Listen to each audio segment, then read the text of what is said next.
Hi friends, இங்கே பாருங்கள் snow எப்படி கொட்டி கிடக்குது பாருங்கள். பாருங்கள், இப்போ பார்த்துட்ருக்கீங்க, கனடாவில் பார்த்துட்ருக்கீங்க பாருங்கள். பாருங்கள் அந்த ரூஃப்லலாம் எவ்வளோ கொட்டி கிடக்குது பாருங்கள். இந்த டெரஸ் சொல்லுவாங்க இல்லையா, பாருங்கள் ஜூம் பண்ணுறேன் பாருங்கள். பாருங்கள் அதை வந்து அங்கே பார்த்துட்ருக்கீங்களா, இப்போ ஜூம் பண்ணுறேன் பாருங்கள்.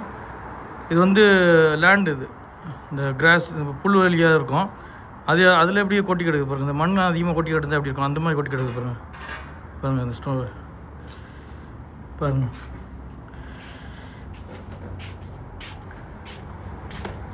இந்த வின்டர் மாதத்தில், அதாவது இந்த டிசம்பர் மாதத்தில் பார்த்துட்ருக்கீங்க பாருங்கள் எவ்வளோ ஸ்னோ பாருங்கள்.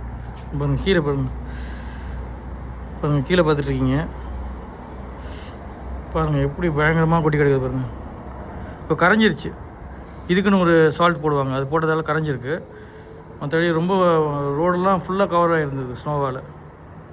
பொதுவாக ஒரு டிசம்பரும் அப்படி தான் இருக்கும். இந்த வின்டர் சீசனில் ஒரு டிசம்பர் மாதமும் இந்த மாதிரி பயங்கர ஸ்னோவாக இருக்கும்.